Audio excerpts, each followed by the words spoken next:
This episode, The Bellboy, starring Jerry Lewis. You know, over the years, the French people have been put down and ridiculed a lot. But if you ask me, any country that has a love for Jerry Lewis the way they do is A-okay with me. Plus they have the Eiffel Tower and the Louvre and pastries and all that stuff. Anyway, so The Bellboy, starring Jerry Lewis from 1960. Also, Jerry Lewis's directorial debut. I love this movie. It's one of the few films in history to succeed without a very, very important element, an actual plot.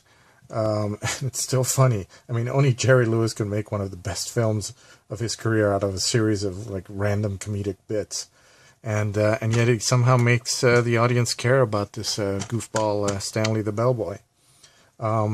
This was one of those Channel 5 movies that they used to show when I lived in Hollywood and I was a kid. I used to watch it with my dad all the time, a series of Jerry Lewis movies, but I particularly remember the Bellboy and all his antics. To this day, if I hear it playing in his room, if I know he's in there, I'll just go in there and just kind of sit with him because he's one of the few guys that actually still makes him laugh. It's a pretty rare thing to hear his laugh these days. But it's always guaranteed with Jerry Lewis, and especially with the Bellboy. But anyway, it's most of the movie. It's in pantomime with Stanley. Most of his bits anyway. He doesn't even say a word until the very end of the film. So it's kind of an homage to the old time silent film comedians and guys like Chaplin and Buster Keaton and Stan Laurel, which. He even has like a lookalike in here in the movie. I think he was friends with Stan Laurel too. So, it's really hilarious. It's a great example of physical comedy. It's one of his best.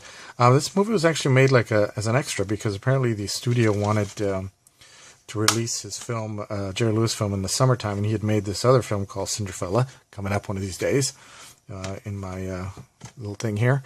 But he didn't want to release it in the summer. He wanted to release it at Christmas time. So he made a deal with them. He was performing over in Florida in the Fontainebleau Hotel. And just during the day, and the night he'd perform, and during the day, he made this film and gave it to them so they could have a summer release.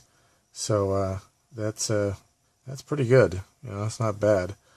Anyway, so he took a camera crew and filmed the Bellboy during the day, and the studio had their summer Jerry Lewis movie. It's pretty smart, lady.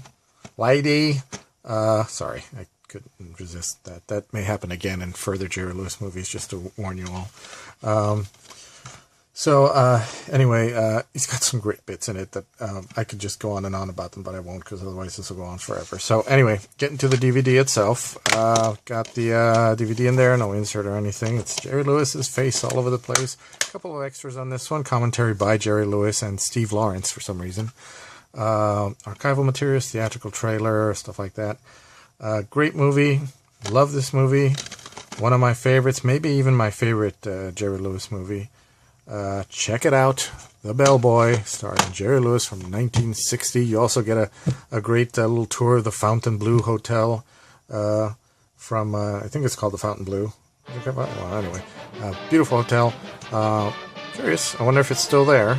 I want to look that up. But, great film. Check it out, The Bellboy. All right. As always, feel free to comment. Just be nice or you're out of there as usual. And keep watching movies. All right.